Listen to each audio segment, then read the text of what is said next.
So a couple of days ago, I posted here on my channel a section of Damascus's commentary on Plato's Phaedo. And I wanted to use this as an opportunity to talk about how not to read Neoplatonic ethics. Because when I read this text for the first time during my MA in Berlin at the Humboldt, I think I read this in exactly how you're not supposed to. So I read not just this passage of the Phaedo commentary, but the whole Phaedo commentary, its discussion of the purificatory life, of the cathartic life, about the need to detach oneself from one's body and from one's desires in order to, attain virtue and eventually be able to contemplate the forms. I read this all as directly applying to me, as if this was supposed to be an ethical call to the reader, that every reader should read this and think, so these are the steps, these are the virtues I need to cultivate in order to be a good philosopher. And I think that's exactly how not to read this text. You should not feel terribly guilty from a Damascan or Proclam perspective if you are actually not a philosopher, or not a philosopher as they understood it. Because this figure, the philosopher, is a weird one, is an exceptional one, is not a typical human one. Marinus, in his biography of Proclus, makes it quite clear that he has a death wish, right? Syrianus tells Plutarch, sure, Proclus has this really strict dietary restrictions, and sure, that's concerning, but listen, let him study what I want him to study, and then if he wants to die, let him die. And Marinus and Damascus both tell us that had Proclus not been so strict in his ascetic practices, he would have survived his last disease, at least as far as I could tell. So, the philosopher can lead this extraordinary life described in the Phaedo commentary and in Marinus' biography because he is an extraordinary individual, and not a typical human one. The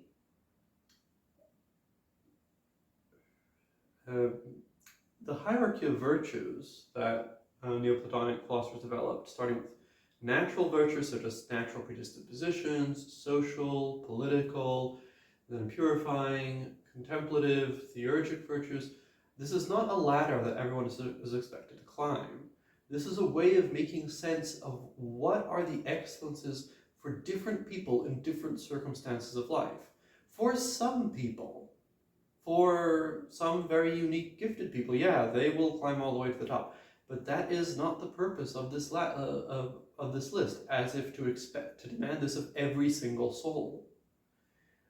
Because we are not here in order to be saints, right? This is a radically different view than the Christian one.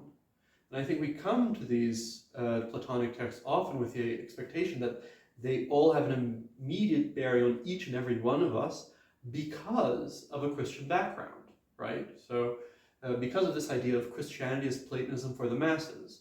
Well, Platonism isn't for the masses. Platonism recognizes that the masses have their function and exceptional philosophers have their function, and that there are numerous human functions, and that to demand of everyone that they conform to a certain human life, a certain human philosophical life, is inhuman, right? And is against the will of the gods.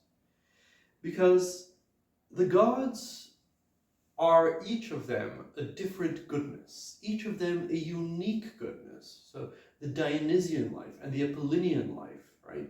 These are two kinds of goodnesses, two value systems, we might say.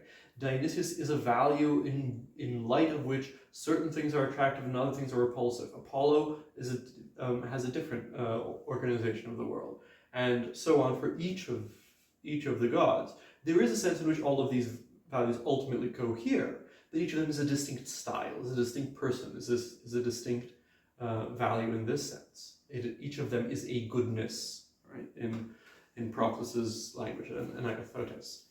So what the gods desire is not that everyone conform to a single kind of goodness, but that all these different kinds of goodness manifest themselves not only in their qualitative diversity, so the different kinds, so Apollonian, Dionysian, and so on, but also in different degrees. They want all the degrees of goodness to exist, right? So sometimes in Proclus's arguments, it seems like what he's really interested in is not so much the presence of good in the world, but the presence of all the different ranks of goodness. So one of his arguments for the existence of evil is, well, if temporal things that sometimes cease to be good, cease to participate in their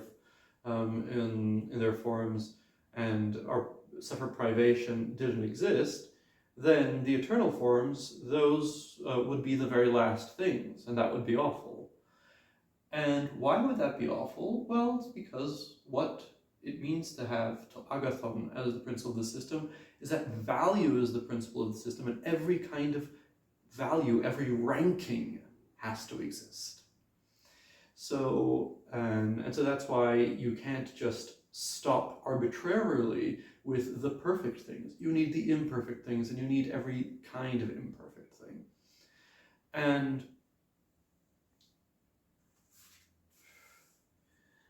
so it's only very few people who are called to this specific kind of goodness, which is the philosophical life.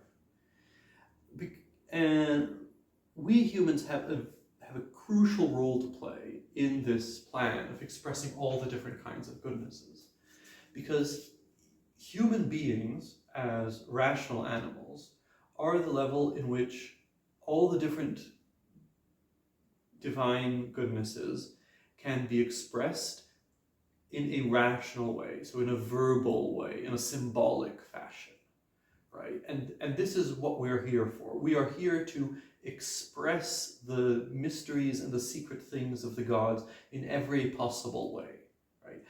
We are ruled by Prometheus, the firebringer, right? Prometheus, who reveals the secrets of the gods to in the mortal realm.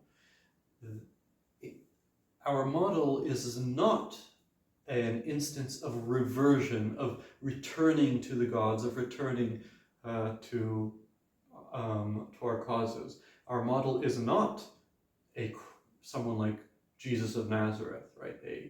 A pure philosopher that is a virgin and is born virginally and is given entirely to God and things. No, the model, the divine prototype of man is Prometheus, is the firebringer, is the person who expresses. And there are as many human communities as there are, and they are united in the way they are in order to express both the diversity and the unity of the gods, and for all the different kinds of divine goodnesses to be expressed. And the kind of goodness that is embodied by the philosopher, the kind of goodness that the person who returns to the gods, who retracts from the material world, that is just one very specific kind of goodness. It is a necessary goodness. It also has a function to play within the whole world, but also to all the different kinds of divine styles. Also the style of Ares, and the style of Aphrodite, and the style of Eros. These are all goodnesses that must be expressed, that we are called to express. And so it is not even a case that our circumstances are very different. So there's one idea of what is good, and we have to apply it in different ways in each of our lives. And so that means that we can't all be philosophers because each of us has different circumstances. No, our circumstances are not just material that we impose this universal standard of goodness upon. Our circumstances have energy. Our circumstances have power. We are not thrown into a numb world. We are thrown into a world that draws us, a world that repels us, a world that we are fascinated by in a world that we are horrified by, right? Our drives are part of this world that we're in. So, and our function here, from a Procline perspective, is to recognize what is our role in this cosmic drama. Where has Providence put me? Now here is something quite important. When I say here is something quite important, I mean here in this ethical teaching, there is an important metaphysical point to be learned, which is the distinction between providence, pronoia, and nous in intelligence, reason, and proclus. Because typically we think that providence is the divine foresight that organizes everything, and then nous is some kind of separately existing knowledge. But that's not how Proclus understands them. Pronoia, for Proclus, is this prior activity of the gods of making some things good and some things bad, of valuing the world, of each of them being a value that forms the world by its unique style. Providence in the sense of the organization of the world according to a divine plan, right? This divine foreknowledge, that's nous, right? And our faculty of nous, our faculty of intellect, is our participation in that providence. That is how we understand our place in the world. Our intellect is our personal providence, right? And this is even so true that the separate intellect that belongs to each soul, which was a doctrine, an Aristotelian doctrine that was then absorbed into Platonist circles, is identified in Proclus as the guardian daimon, right? So the spirit that makes sure that we fulfill our role in this world. So there is an intimate connection between our intellect and providence. We are not all meant to use our intellect in order to contemplate the forms. We will not all do this in our lifetimes. We are not all called to be philosophers. But what our intellect can do is recognize our role in this world. It can see where providence leads us. It can link up with, it is how we link up with our spirit, and our spirit is, our guardian spirit is himself just an emissary, a minister of universal providence, which is subordinate to the divine goodnesses, the divine styles of the gods.